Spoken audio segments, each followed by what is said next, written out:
Welcome to the Great African Leadership Series, where we feature great inspirational speeches and quotes from African leaders. I think there is a fundamental misstatement of the issue in the question. We can no longer continue to make policy for ourselves, in our country, in our region, in our continent, on the basis of whatever support the Western world or France or the European Union can give us. It will not work. It has not worked, and it will not work. Our responsibility is to charter a path which is about how we can develop our nations ourselves. It is not right for a country like Ghana, 60 years after independence, to still have its health and education budgets being financed on the basis of the generosity and charity of European taxpayers. By now, we should be able to finance our basic needs ourselves. And if we are going to look at the next 60 years as a period of transition, a period whereby we can stand on our own feet, our perspective has not to be what the French taxpayer decides to do with whatever surpluses that they have in France. They're welcome. They're appreciated. Whatever interventions that the French taxpayer through their governments make to us are appreciated. We're not going to lick a gift horse in the mouth. But this continent, with all that has happened, is still today the repository of at least 30% of the most important minerals of the world. It's a continent of vast, arable, and fertile lands. It has the youngest population of any of the continents in the world. So it has the energy and the dynamism. We have seen it. These young men who are showing so much resilience and ingenuity in crossing the Sahara, finding ways to go across with rickety boats across the Mediterranean to really, those energies, we want to have those energies working inside our countries. And we're going to have those energies working in our countries if we begin to build systems that tell the young people of our country that their hopes, their opportunity are right here with us.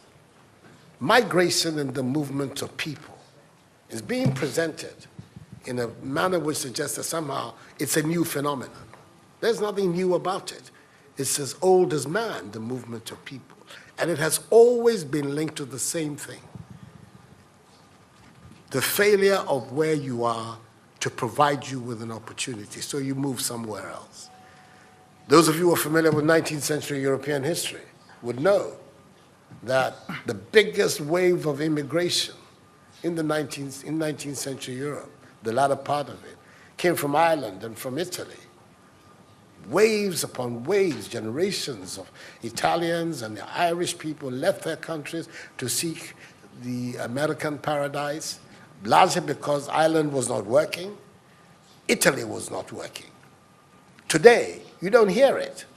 Italian young people are in Italy. Irish young people are in Ireland. We want young Africans to stay in Africa. And how are they? And it means that we have to get away from this mindset of dependence, this mindset about what can France do for us. France will do whatever it needs to do for its own sake. And when those coincide with ours, tant mieux, as the French people say.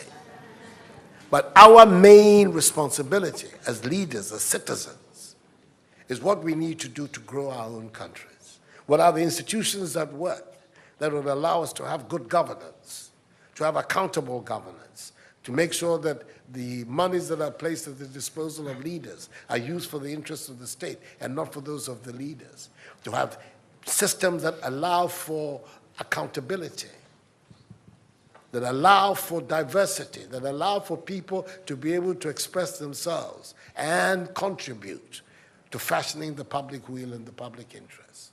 Our concern should be with what do we need to do in this 21st century to move Africa away from being cap in hand and begging for aid, for charity, for handouts.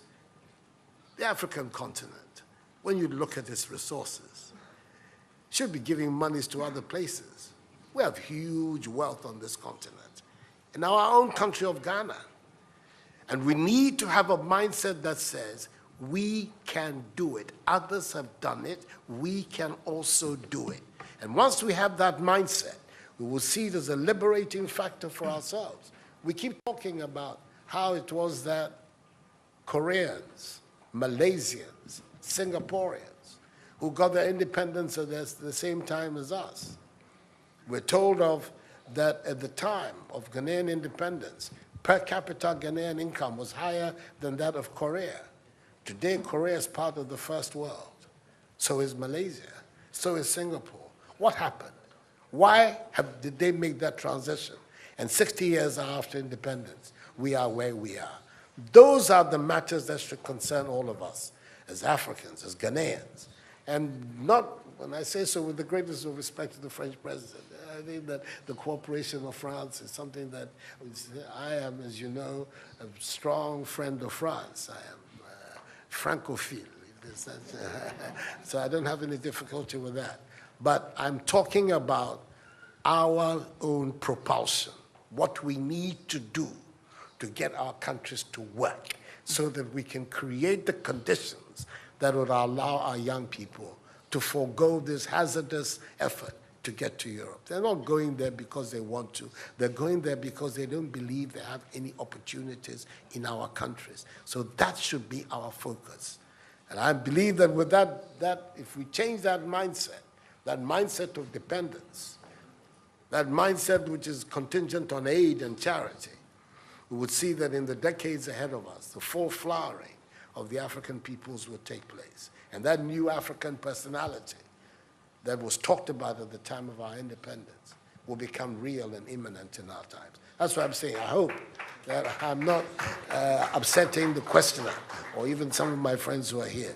But these are my strongly held beliefs. And that is the reason why I've adopted as the slogan of my presidency, of my period of the Supreme Office of Ghana, that we want to build a Ghana beyond aid, a Ghana which is independent, which is self-sufficient, that is capable of standing on its own feet and building its own life. We can do it if we have the correct mindset to do so. Mr. President, those are my contributions.